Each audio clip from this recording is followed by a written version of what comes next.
Kugerageranya Pombe Magufuli ekigambo fenga Uganda twafuna ekigambo kugerageranya NRM yalina enyingo 10 kwe yajjira okulembera eggwanga ng'ekimu kyalimu okulwanyisa obukenuzi naye emyaka 35 bweddu President Yoweri Kaguta Museveni mbukulembeze bwe enguzi eyalagibwa mu Uganda People's Congress obote 1 obote 2 government ate kakati mwana watu ekubizaamu emirundi 500% okusinziira ku Auditor General Reports annual reports ezifuluma Magufuli bwe yajja ekigambo ky'obukenuzi obubbi bw'essente z'eggwanga lwafuuka olufumo era abagagga bonna abaafuna obugagga bwe baali bayina abateeka ku line up okugamba nti balina okulaga gavumenti ya Tanzania bukulembeze bwa John Pombe Magufuli sente obugagga bwonna babujja twagenda okumaliriza ku buli 10 ng'abantu basobola okulaga obugagga gye bwava nga bali 20 ekinana obugagga bwe bayina nga bamankwetu gavumenti ya Tanzania nebweza kale nate wano waffe Uganda ekitasoboka etekisoboka kuba myaka 35 olutalo lw'ekiyeekera lwafiramu abantu abatono abakulu abataka wansi wa mitwalo 30 mu Guleta Luwero district Guleta Mbende Mpigi awamu ne Mukono n'ebitundu ebirala abantu abatono naye ensonga ezenyinga 10 tugenda kwaya corruption yeganye okirize ogane mu luvannyuma lw'emyaka 35 Pombe Magufuli bwogenda badde wano Uganda mu parliament nga tuyina ekigambibwa tumbaka wa parliament emyaka 5 tegimubala n'obukulembeze ekisanja kiberenga kya myaka 7 naye olwaliro bwogende Tanzania Kagera region n'awalala wonna Shinyanga Tanzania bwogenda Tabora ebintu Magufuli mu nnaku 1952 gy'emyaka 5 byakoze byakola mu myaka 5 ate ekisanja ekyokwire ky'emyaka 5 kiba kigenda okweza emyaka gye 10 bukulembeze abadde yakatambulako emyezi 4 naye ebintu byonna olaba standard gauge railway yagana sente ze China naye ye ku lwa gavumenti ya Tanzania n'akola oluguudo lw'eggaali y'omukka bw'ogenda n'otunuulira emmeeri e Tanzania zibayina bw'otunuulira entindo zibazimbye olwa Mwanza olwa Musoma ogenda okakkana lusigaddeko kitundu kitono okubanga lugguka naye ng'ezo zonna ssente sinneewole mu mawanga gonna naye ng'ate Uganda amabanja ge tulina ageewoleddwa amakulu g'essente bw'ogerageranya ne baliraano e Tanzania mwana wattu amakulu gaakyo kikubula eyo nno y'embeera gy'oyinza okutunuulira John Pombe Joseph Magufuli baba wa taifa wa Tanzania amakulu gakoze ddala weegali nefe wano omuntu abeera bubeezi minisita ng'azze wantu ayoga asemberayo toka kwa barabara mukubwa na Peter kakati olwaliro tugenda oga nti ekiri e Tanzania kisoboka okuddano mu Uganda senga mukama Katonda akere kuba ffenna tuli bazaale ate nga obulamu bw'ensi tujja kubuvaamu tufe senga olwaleero kijja Uganda nga mukulembeze wa Uganda yawummudde vice we sekandi asobola okutekinga over mbadde nkyebuuza nange ekintu ekyo tekisoboka ate lwaki nga vice enteekateeka za institutions za Uganda olwaleero institutions e Tanzania zikola bwe bakuwa office nti dokita yagenda kuddukanya kino mu mbeera eno ate omuntu third party tava ebweri kye tuyita invisible hand omukono ogwo ogutalabika e Tanzania teguliimu gyonna girabika gavumenti ababaka ba parliament e Tanzania tewaali mu kuddamu kwonoona ssente nti bagenda bweru sente zonna zasigala bazikozesa munda mu ggwanga lyabwe ery'e Tanzania naye wantu tugenda okulaba inland ne outland travels ez'e Uganda billions and billions of money buli mwaka gwa byansimbi ekisana kigenda okuggwako ng'abaka ba parliament sente zibononeddwako ogenda okutambula ate nga n'amakulu agavaayo gabulawo agatuyamba ffe nga bannayuganda basinga obungi eyo nno y'embeera gy'eyinza okutambulizaako ekigambo Pombe Magufuli era twagenza okumaliriza vice president bwe yalayiziddwa n'afuuka president ate abadde minisita w'ebyensimbi yalayiziddwa ng'olukiiko lwa parliament ya Tanzania yalonze ne mukakasa oluvannyuma lw'ekibiina kya CCM n'okumuleeta presidential z'abadde nga minisita wa finance z'alina nga Wankizo yafuuse ekigambo nga ye vice president olwaleero wa United Republic of Tanzania olwaleero e Uganda wano basobola okukeera enkya ne bagaa palamenti ya Uganda ey'11 eyisizza abadde minisita Kigo oyinza okugamba nti ono alimu ensa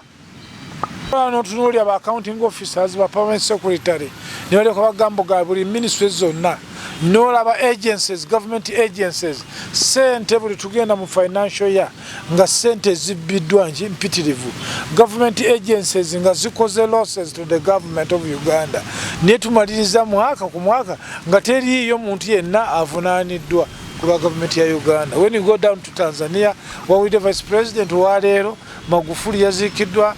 sabbiiti ewedde naye olwaleero bagenza okulayiza vice president ng'alina abakungu mu gavumenti gye babaddemu eya Magufuli 3 bagobeddwa ate nga n'okubuuliza kukyagenda mu maaso bayinza okugenda mu kkomera.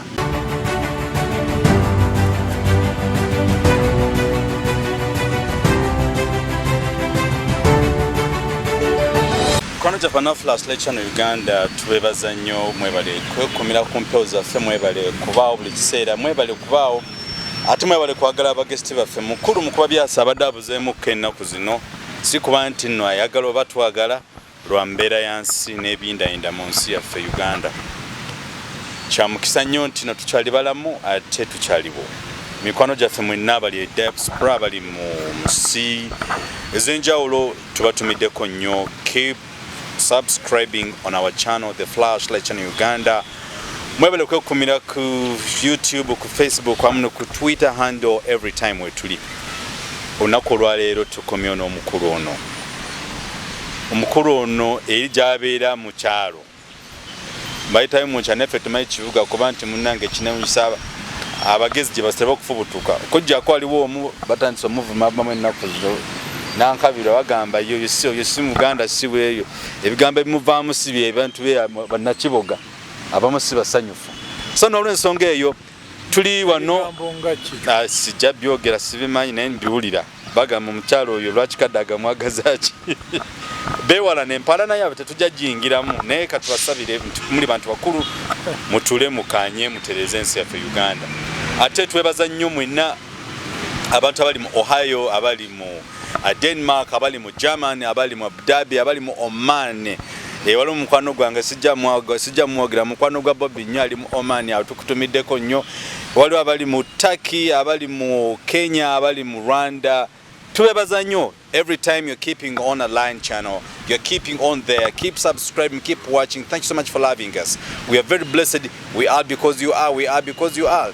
Without you, we can't survive. We are surviving because of you guys, especially guys in diaspora. Abali mu Kampala, we are very happy to be with you.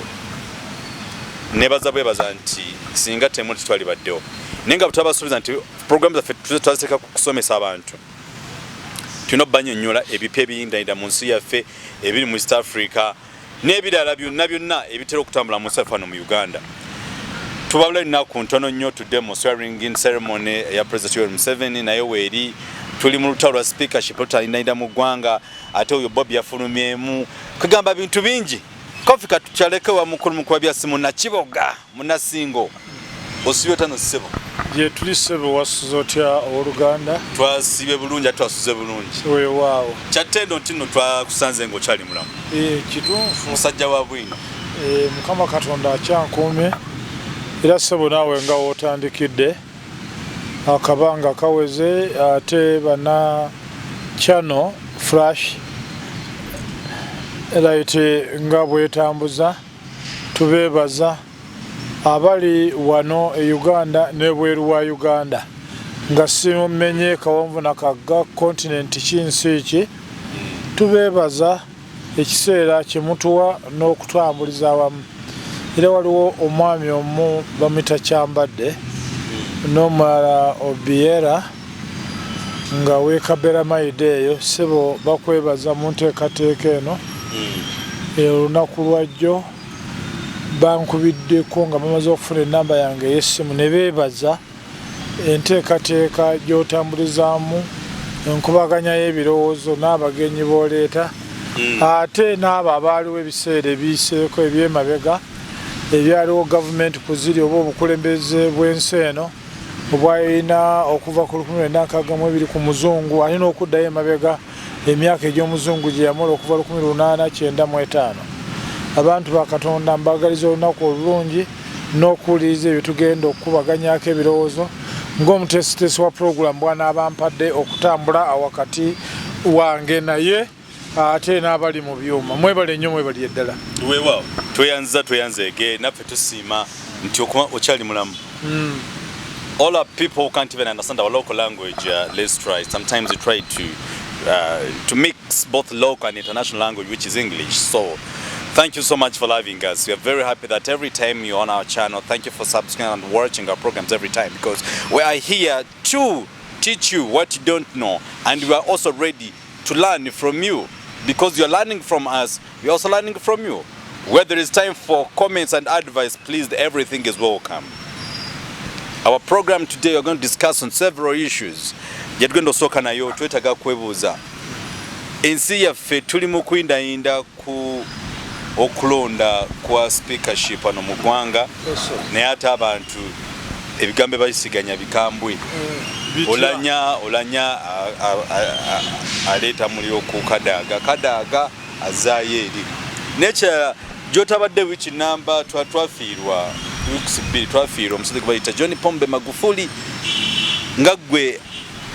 mbayita ba professor babadde mwene muzineso. President wa United Republic of Tanzania. Yes. Yawumula. Kugwe yaliko ku myaka ku regimes ez'enjawulo. Wakati bintu ebyo birabo oti. Ekigambo baliraanwa aba United Republic of Tanzania obukulembeze bwabwe bakola ssemateeka n'okwongera okunyweza 1984 Julius Kambarage Nyerere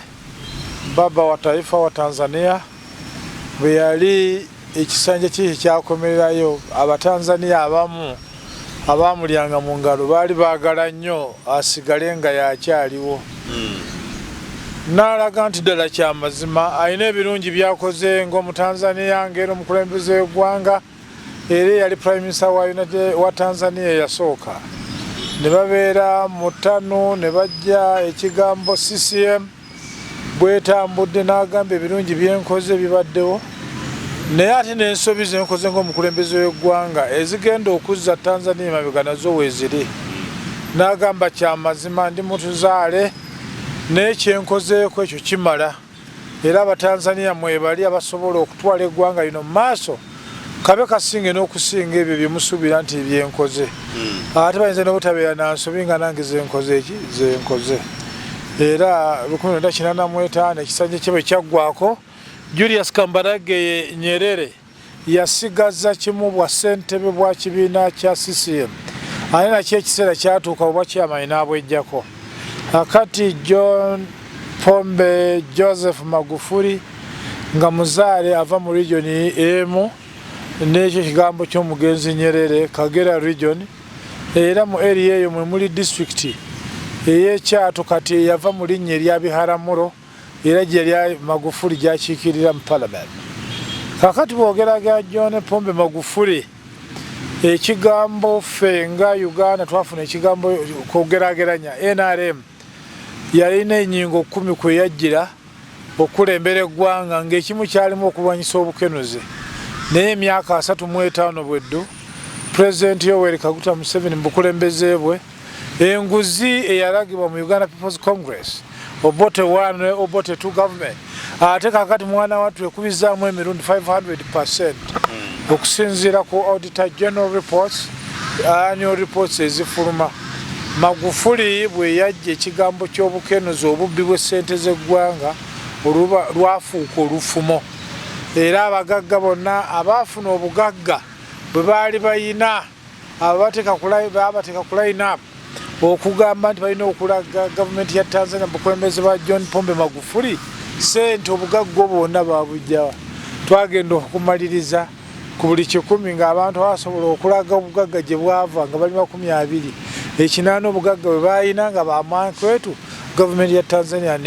nebweza kale nate wanewaffe Uganda ekitasoboka tekisoboka kuba myaka 35 olutalo lw'ekiyeekera lwafiiramu abantu abatono abakulu abatakka wansi wa mitwalo 30 mu Guleta Luwero district, Guleta Mbende, Mpigi awamu ne Mukono n'ebitundu ebirala abantu abatonotono. Naye ensonga ezo ennyingi 10 tugenda kwaya corruption yeeganye okkirize ogaane mu luvannyuma lw'emyaka 35. John Pombe Magufuli bw'ogenda badde wano e Uganda mu parliament nga tuyina ekigambibwa tumbaka wa parliament emyaka 5 tegimubala n'obukulembeze ekisanja kiberenga kya myaka 7. Naye olwaleero bw'ogenda Tanzania Kagera region n'awalala wonna Shinyanga Tanzania bw'ogenda Tabora ebintu Magufuli mu nnaku 1952 gy'emyaka 5 byakoze byeyakola mu myaka 5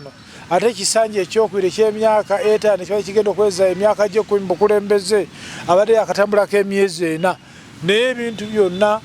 olaba standard gauge railway yagana sente ze China naye ye ku lwa gavumenti ya Tanzania n'akola oluguudo lw'eggaali y'omukka. Bw'ogenda n'otunuulira emmeeri e Tanzania zibayina bw'otunuulira entindo zibazimbye olwa Mwanza olwa Musoma ogenda okakkana lusigaddeko kitundu kitono okubanga lugguka naye ngezo zonna ssente sinneewole mu mawanga gonna naye ng'ate Uganda amabanja ge tulina ageewoleddwa amakulu g'essente bw'ogerageranya ne baliraano e Tanzania mwana wattu amakulu gaakyo kikubula. Eyo nno y'embeera gy'oyinza okutunuulira John Pombe Joseph Magufuli baba wa taifa wa Tanzania amakulu gakoze ddala weegali. Era ekigambo nga buli nsonga yonna e Tanzania ye yatunuulira bannansi Abatanzania mu mbeera y'ebyobulamu ebyenjigiriza embeera ey'obuntu eno eya bulijjo abantu ebyalo n'ebyalo emiruka n'amagombolo agakola gavumenti ya Tanzania omuntu wa bulijjo nga yafuna ku buweerero naye gwe yaddira mu bigere Lieutenant Colonel Jakaya Kikwete mwisho ogenda okakkana obukenuzi bwali buyitirivu nnyo. Kakati embeera eyo comparison ebadde eriwo era walabye ebiwoobe ebiri mu Batanzania maiti y'omugenzi Magufuli baali bagitambuza abantu bonna buli stadium eziri e Tanzania ezizimbiddwa nga miranga gye giri mu Batanzania era bagenza okumaliriza nga abantu 45 bafiiramu mu kigambo ky'okuba eriisa evvannyuma ku mulambo gw'omwagala waabwe era twagenda okumaliza nga Tanzania family emu y'abantu 5 omukyala n'abaana be 4 abo nabo bafiiramu abantu babaguluddeko. Era n'enjawulo eriko gy'olaba olwaleero mu mbeera y'ebyokwerinda bannamagye ba military general senior officers aba Tanzania People Defence Forces teriyo yabadde akutte emmundu yenna wadde bannamagye wadde okubeera ne embuukuuli. Kakati abantu bonna mu buwombeefu mu bukkakkamu ba scouts ne bamilishiya ba Tanzania nga babagayidinga abantu ne b'ofiisa. Kakati ekyo kyakuyigirako kinene nnyo n'okusoomoozebwa. Neefe wano omuntu abeera bubeezi minisita nga azze wantu amaga asemberayo toka kwa barabara mukubwa na Peter. Kakati olwaleero tugenda ogaa nti ekiri e Tanzania kisoboka okuddano mu Uganda. Senga Mukama Katonda akere kuba ffenna tuli bazaale ate nga obulamu bw'ensi tujja kubuvaamu tufe. Senga olwaleero kijja Uganda nga mukulembeze wa Uganda yawummudde vice we sekandi asobola okutekinga over. Mbadde nkyebuuza nange ekintu ekyo tekisoboka ate lwaki nga vice enteekateeka za institutions za Uganda olwaleero institutions e Tanzania zikola. Bwebakuwa office nti dokita yagenda kuddukanya kino mu mbeera eno ate omuntu third party tave bweri kyetuyita invisible hand omukono ogwo ogutalabika e Tanzania teguliimu gyonna girabika ekintu bakikola mu kyere. Nze nafunako omukisa district y'e Karagwe, district y'e Ngara, district y'e Mureeba, district Baharamula yafuuka Kyato, Bukoba Urban ne Bukoba Rural. For 2 years I was in Tanzania, Kagera region. Okay. Kwa cooperative movement. Naye bw'ogenda okulaba enneeyisa ekiseera we nagenda we nabeererayo okuva emutukula okugenda ebukoba yali maramu naye kakati olwaliro ova emutukula enguudo ezaabwe baazikola ngazi nnyo naye bw'ogenda okujja Uganda bw'oba oyingira emutukula ku nsalo ya Uganda kabeera kwota kwolwo oluguudo lw'e Tanzania kakati ebyo ebirimu ebintu byonna mu nteekateeka kakati bannaffe ye nga Pombe Magufuli ne bakulaga aba gavumenti ababaka ba palamenti e Tanzania tewaali mu kuddamu kwonoona ssente nti bagenda bweru ssente zonna zasigala bazikozesa munda mu ggwanga lyabwe ery'e Tanzania naye wantugenda okulaba inland ne outland travels ez'e Uganda billions and billions of money buli mwaka gwa byansimbi ekiseera kigenda okuggwako ng'abaka ba palamenti ssente zibononeddwako genda okutambula ate nga n'amakulu agavaayo gabulawo agatuyamba ffe nga bannayuganda abasinga obungi eyo nno yembeera gyeyinza okutambulizaako ekigambo Pombe Magufuli era twagenza okumaliriza vice president bwe yalayiziddwa n'afuuka president ate abadde minisita w'ebyensimbi yalayiziddwa ng'olukiiko lwa palamenti ya Tanzania yalonze n'emukakasa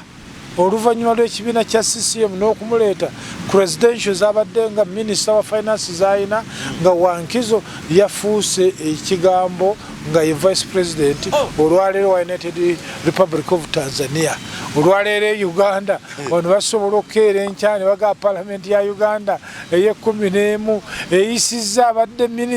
minisita ki gw'oyinza okugamba nti ono alimu ensa webali yali scandal free yani muba minisita bonna kandabe nenga sinamulabayo mpozi nganze ngenze kakati olwaleero kikulaga auditor general reports for the last 20 years or 15 years egenza okumaliriza nti bano these are the political supervisors mu line ministries zibalimu naye tugenda okumaliriza nga ssente zibulidde mu zamabidde nekiri Uganda mama nyabo nga batero gamba era wano tunuulya aba accounting officers ba permanent secretary ne bali kubagambo ga buli ministries zonna n'olaba agencies government agencies ssente buli tugenda mu financial year nga ssente zibbiddwa mpitirivu government agencies nga zikoze losses to the government of Uganda naye tumaliriza mwaka ku mwaka nga teriiyo muntu yenna avunaaniddwa kulwa government ya Uganda. When you go down to Tanzania wawide vice president waleero Magufuli yaziikiddwa sabbiiti ewedde naye olwaleero bagenza okulayiza vice president ng'alina abakungu mu gavumenti gye babaddemu eya Magufuli basatu bagobeddwa ate nga n'okubuuliza kukyagenda mu maaso bayinza okugenda mu kkomera byebyo biri mu Tanzania ebintu ebisotuka mu Uganda okujjako nga mukama ekisa kya Katonda ekingi kitukutteko abamu bali bagamba nti Katonda yatuyitako Katonda fera tuyitangako ebintu byanyakula bulungi mu Uganda ensi eno Uganda Katonda tuyitangako naye ng'ekigambo abakulembeze be tuyina buli ddaala ery'obuvunaanyizibwa kwe kwezza obujja kuba kati gwe kitwala olwaleero nga wekyatubadde ne mu covid lockdown olwaleero gavumenti ya Uganda budget eya financial ya 2022 yayisibwa naye local governments 146 ezikola Uganda amagombolola yitibwa town councils sub counties ekigambo ky'emiruka otwale awo ne divisions otwale ne municipalities sente ze balaga nti ze balina okufuna naye kati bakamala quarters 2 gy'emyezi 6 tebafunye sente kati kikutegeeza service delivery ery'eggwanga tekola ki teriiwo mu byenjigiriza mu byobulamu ekigamba amakubo era olaba olwaleero ennyanga gyona ennaku zino ku mikutu gya telefine ezitali mbalaga ekibuga Kampala bwe kifaanana enguudo mu Australia naye nga zonna potholes mpompogoma era enkuba bw'etonnya zonna amazzi tegabeera omwo nga ganjaala ow'ebigere tasobola kutambula ow'emmotoka tasobola kutambula kiri mu Kampala kakati bagamba nti oba capital city y'eggwanga wete bwefaananye naye ate bwogenda okujja ewaffe ekiboga wakati w'ekiboga okutuuka ebukuya olwo ekkubo lifaana litya kitegeeza tusobola kutambuza birime ogamba otya myezi 6 local government ziwereddwa ssente ate nga zaayisibwa kati ebyobulamu bakola batya ebyamasomero bikwaki ssente baazifuna ate netteeka nerikyusa ssente kati bwe zikuŋŋaanyizibwa local revenue district magombola town council town clerk n'omuwanika wa town council n'owa municipality n'owa division n'owa district tebakyayina buyinza buzijjako ssente nga tebafunye lukusa luva mu gavumenti eya wakati. Keith Mwakanizi, Secretary Treasury to the finance awamu ne Minister of Finance n'aba Central Bank Governor abo obuyinza gye bwakola ki ne Accountant General gye obuyinza gye buli naye kakati abantu emirimu giganye era lwagenza okulya nga bassente batasobola kudda nga bagamba basaba gavumenti emmotoka zabadde bakozesa ezibalekere basobole okugenda nazo kiri mu Uganda. Ne when you go down to Tanzania, emotoka ya government eba yaji ya government ekyo kijje kitoga nti omuntu agambe ki iyo babadde bazaayo meka buli mwezi nga bafuna omusaala kakati omusaala omuntu abadde afuna myaka 15 chairman kakati omusaala gwabadde afuna ddala emotoka ey'obukadde 15 eyiye ey'obwannanyini nga tasobola kugigula sebeyo yembeera gyenyinza okwogerako ku bukulembeze bw'omugenzi Pombe John Joseph Magufuli, baba wa taifa wa Tanzania. Ya Rabbi, Mungu amubariki kabisa. So nolwensonga emikwano gyaffe mukulu Mukubabyasi tusooka ne tulabako omanyi abaddeewo batandafuna ku analysis zenga omuntu okwogerako ebintu ebadde muyinda no ate kati gokiraba naina interview gye bakola ku mugenzi Grace Ibingira Ibingira n'alaga mu 1993 titugenda okukola ssemateeka banabeera n'enteekateeka etambula nti ebisanjo omukulembeze byakulembera bibeera bibiri tujja kuba mu rekodi ng'eyabaliraana e Tanzania ekiseera ekyo munnaffe Hassan Mwinyi yali pulezidenti nga Nyerere amaze okuvaako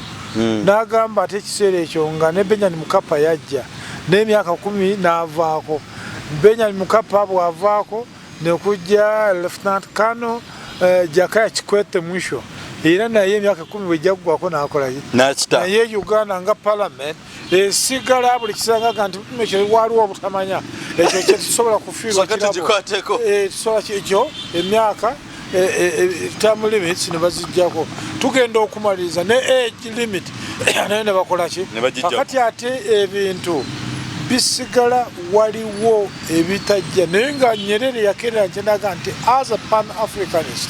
ekigambo okusavinga kwensavinze emyaka 20 enough is ki enough let me go home. Yes. Bwego bayita John Pombe Magufuli mu nsi yebambi Katonda kolenga bwe kinasoboka oba singa ba president wano besinkagananga ne oli nebuza ko kumune go kikola otya ono nabuza muno no kakati abala ekireeta obuzibu Pombe Magufuli tebaddewo nkola ya patronage era musajja yeka yafudde mu nsinga tatambudde teriyo kigambo kya psychopaths mukulu Mukubabyasi kambuza mukwejo oloza John Pombe Magufuli badde akola byonna abadde talinyira ddembe ly'abannansi nankwadda bibadde birungi bimu ku ebyo noza abadde talinyira ddembe lyabwe bagamba okulinya eddembe ly'abannansi kiyinza okubeerawo ng'ate oluvannyuma ligenda okulongoosa ensi okutebenkera olwaleero abaali corrupt abanyaga eggwanga lya Tanzania nga beegaggawaza kakati abo bo bagamba lyali ddembe kulinyirya ddembe lyabwe kakati ne tumaliriza ng'ate eggwanga lyafiirwa ne bagamba ssente ze baali bafiiriddwa mu myaka 30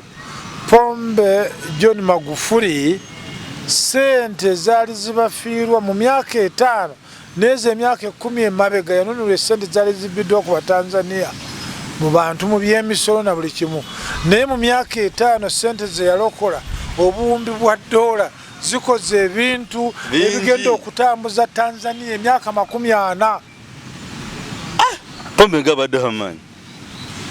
kati ekyo kyekiriza nabaga nti eddembe ly'omuntu liyinza okuba lirinnyiddwa na buli kimu naye ng'ate ensi erekoddwa okusinga lyandibadde eddayo mu katyabaga okufiirwa obugagga bwayo obusukkiridde.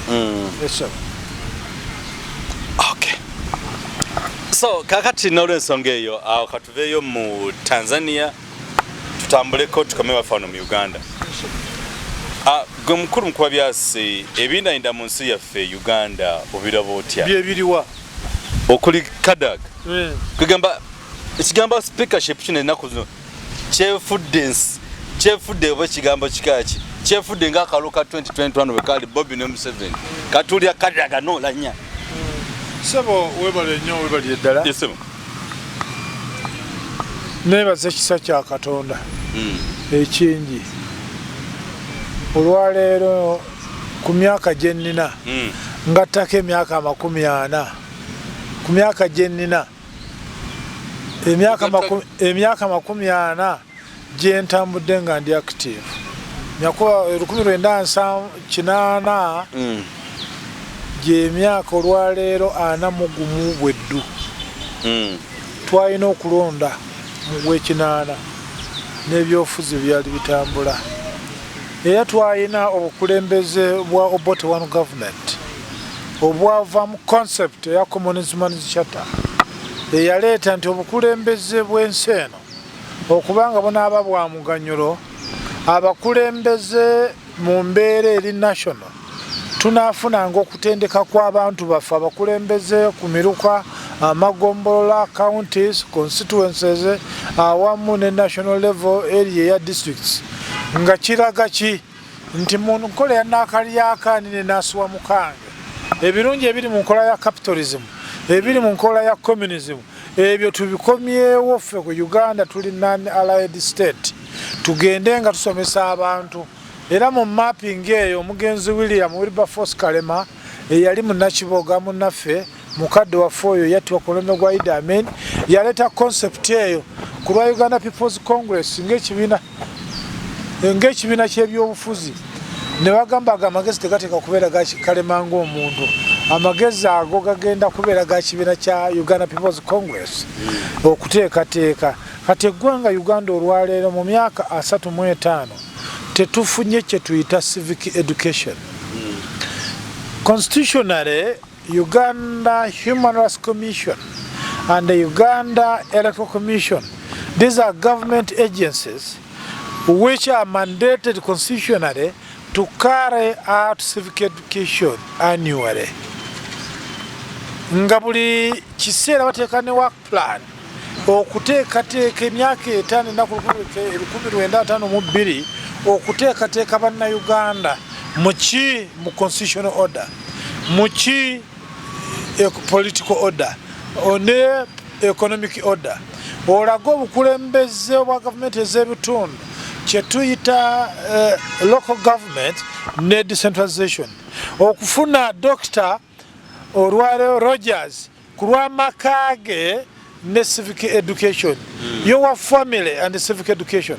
nojjayo doctor omusaayi gwe n'obuwangwa bwe ne Mukubabyasi n'abalala okutambula nga bali omuntu omu as a community wadde ennimi zaabwe njawufu amawanga gaabwe mawufu n'embeera gye baakuzibwamu njawufu naye community gye babeeramu ebirina obbagatta nga bonna bali muntu ki omu kati enteekateeka eyo mu Uganda teriyo ne tulaga embeera y'ebyenfuna embeera y'ebyemisolo omusolo gw'eggwanga gufunibwa gutya ogugenda mu central government omusolo gwa gavumenti ez'ebitundu gubeera gutya kye tutya local revenue era local revenue abeera atya ow'omugaso eri bannansi kati tugenda okumaliriza ng'ekiyitibwa ababaka ba parliament si bateeketeeke ne gavumenti yennyini Dr. ne Mukubabyasi tuteeka okuba kye tulina essomero ettendekero lyabukulembeze nali kye tutya National Leadership Institute Kyankwanzi teryajja ku mulembe gw'NRM Chaliwo. No concept ya nali yatandikibwawo Obote wano government. Era bakanda abasooka okugenda mu Kyangwanzi ye yali y'omu ku bakanda abafabe gy'enkaaga ye retired Major Roland Kakoza Mutale Batanda. Musajja ngali wamanyi okuvedde. Bibamu ku bakanda abasooka okukola ki? Era nga yali Center of Excellence eteekateeka abakulembeze eggwanga production y'abannansi n'ebeetya tetulina bwe tugenda kubeera bagagga without production mu sector ebya obulimi mu sector eby'amakolero amakolero buli lwobanga oli non productive kitegeeza eggwanga tegenda kugenda mu maaso era eggwanga tegenda kufuna misolo era mu sector ya agriculture bwe tubeera nga tetuli productive kitegeeza raw materials ezigenda okugenda mu industrial sector tezijja kukola ki kubaawo kakati ebyo byebimu ku nsonga ezikulaga nti enteekateeka babaka ba parliament kakati parliament eno olwaleero ogamba lw'ogugulana mu kigambo ani ateeka okukubiriza olukiiko lwa parliament olukiiko lwa parliament olwaleero ku babaka bagenda kubeera 527 kakati 527 naye okubulwawo ekigambo equity ekyo kizibu Buganda as a region nga land area yayo yisinga eastern region naye nga bayina ekigambo districts ze bayina ziri 40 mu eastern region nga Buganda erina 27 population ya Buganda olwaleero nebanga eri 1,11,18,4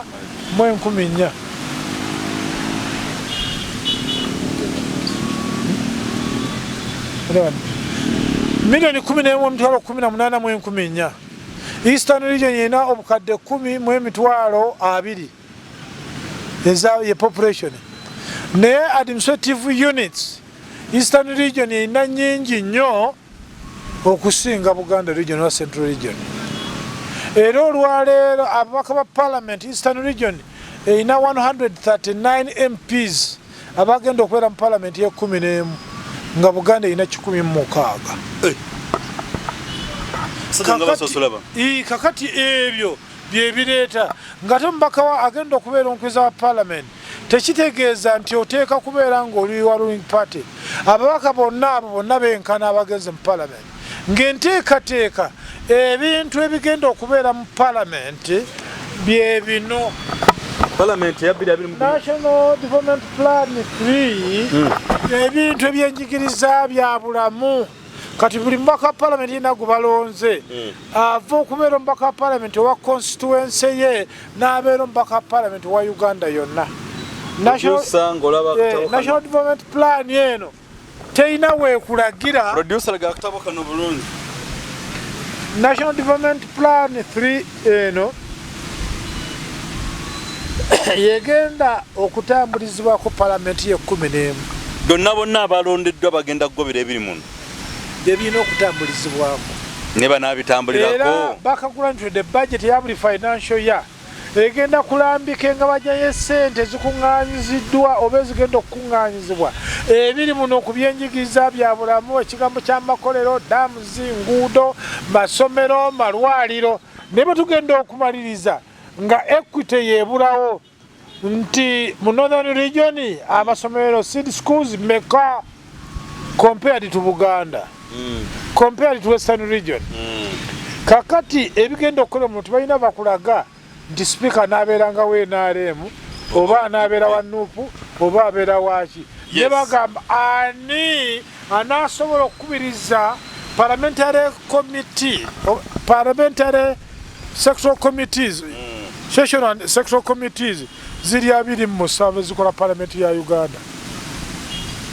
Tuyina ebyobulamu tuyina ebyenjigiriza tuyina ebyobulimi eya gas and oil tuyina ekwatagana ku presidency zino zonna ensonga nti ababaka 33 buli lunaku lwa parliament kubanga batandika ku lwokubiri paka lwakuna bateesa plenary lwebeerawo naye obudde obw'okumakya committees ziba zitudde okuva ku ssaawa 3 ez'okumakya paka olw'eggulo paka ku bbalaza parliament committees ziba zitudde ne ku lwokubiri obudde obw'okumakya paka ssaawa 7 ziba komiti zitudde bakubaganya ebirowoozo bitali bimu okubaganya ku bills mateeka kigonna ebyo gye bitandikira mu komiti zonna ezikwata ku byobulamu byansigo byaki byonna kuzimba kw'ebibuga ekigambo enteekateeka y'ebizimbe amateeka ga building control act yajja etya ekigambo building regulations zinaaba zitya ebyo byonna enteekateeka ey'abayivu abakugu mu aba-engineers banaabanga batya badokita mu by'obusawo obw'ebisolo banaaba batya mu by'abantu y'eddagala ku lw'abantu n'ebisolo obutabeera feeke abantu okwongera okukosebwa okufuna side effect kati bino byonna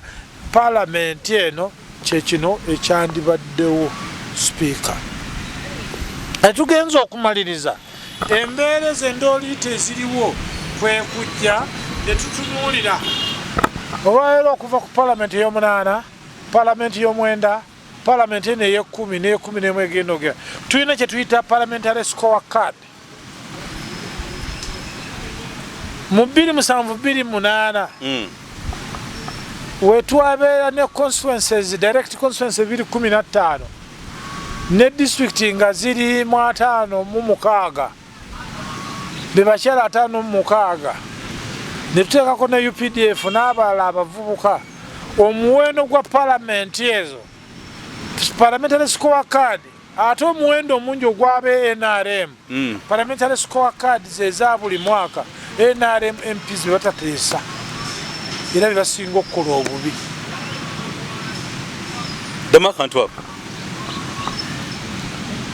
assessing the performance of Uganda's legislators parliamentary scorecard 2007 up to year 2008 eno ye sample kye tuyita parliamentary scorecard awo mubaka wa parliament bamusubirwamu nga opposition ne backbencher nga wa NRM ne betuyita abali mu shadow cabinet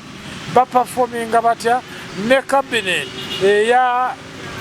government ruling party baperforminga kati ogenda kakana nga babako muwendo omutono ogubadde gubawo mu parliament ey'omunana ey'omwenda ey'ekkumi aba opposition nga tebaperforminga better than ababaka ba parliament aba ruling party NRM nga tebana kibakoze kiri mu bbanga mu parliament ng'era mu ebyo bye batunuulira omukubiriza wa parliament tutunuulira area of focus biki ebitunuulirwa mu kwakola assessment eri ababaka ba parliament ng'olukiiko olukubirizibwa speaker ne deputy we ebeera economy social issues natural resources internal security infrastructure human development governance ne foreign affairs so ezo ze zibeera area of focus ku buteesa bw'omuntu mubaka bwa parliament era ne balaga nti oli bw'abeera omubaka wa parliament olwaleero attendance ye mu constituency ekuddayo eri abantu ekiyitibwa LC5